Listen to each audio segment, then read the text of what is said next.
In transportation, safety is of utmost importance.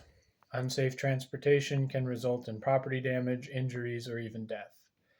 As one of the most prevalent forms of transportation in the United States, trucking comes with some serious risks, especially considering its proximity to the public and requires safety regulations specific to the industry. The Federal Motor Carrier Safety Administration provides safety guidelines and requirements for operation of commercial motor vehicles. I chose these safety regulations as a topic because, as part of my work, I am bound by certain regulations of the FMCSA, and so I'm familiar with a lot of them. Also, I've been reading some NTSB reports about transportation accidents recently, and violation of the FMCSRs is cited as a probable cause in many crashes.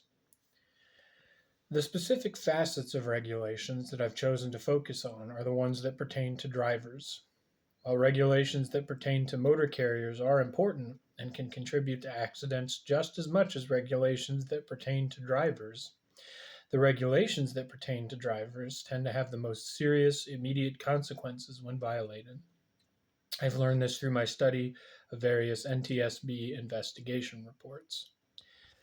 According to the FMCSA, there are several regulations that pertain specifically to drivers, including hours of service, HOS, medical certification requirements, CDL requirements, and other regulatory requirements as well. These regulations help ensure the safety of drivers operating vehicles as well as the motoring public at large.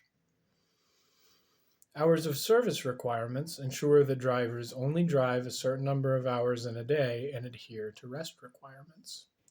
According to the FMCSA, drivers may drive a maximum of 11 hours after 10 consecutive hours off duty.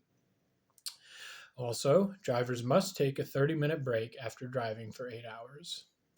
There are also resets that require drivers to be off duty for a certain amount of time, usually 34 hours after driving 60 or 70 hours in a 7 or 8 day period. There are exceptions.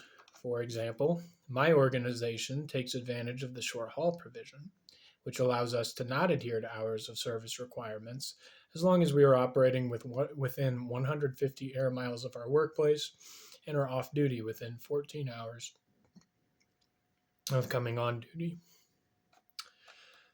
The FMCSA's medical certification requirements are designed to ensure that drivers are medically qualified to drive to help prevent the occurrence of a medical emergency during driving that may lead to a crash. Most drivers, myself included, are able to be certified for 2 years at a time. Some, however, may be certified for less than 2 years at a time if they have pre-existing conditions that don't necessarily impede their ability to operate a vehicle safely, but need to be monitored more closely. And some drivers are unable to be medically certified if they have certain disqualifying conditions.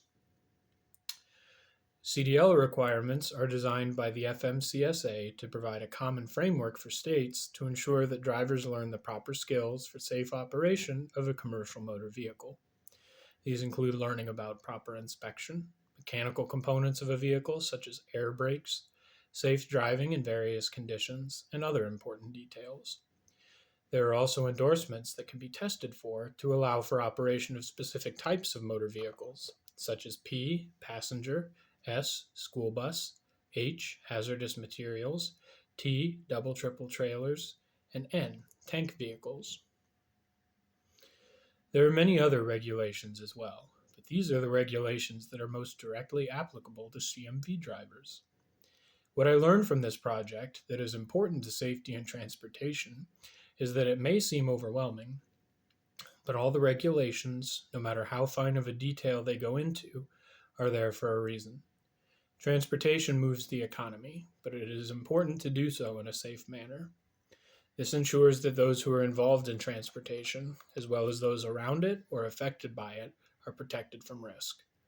Overall, a properly functioning transportation system is one that has safety at its core.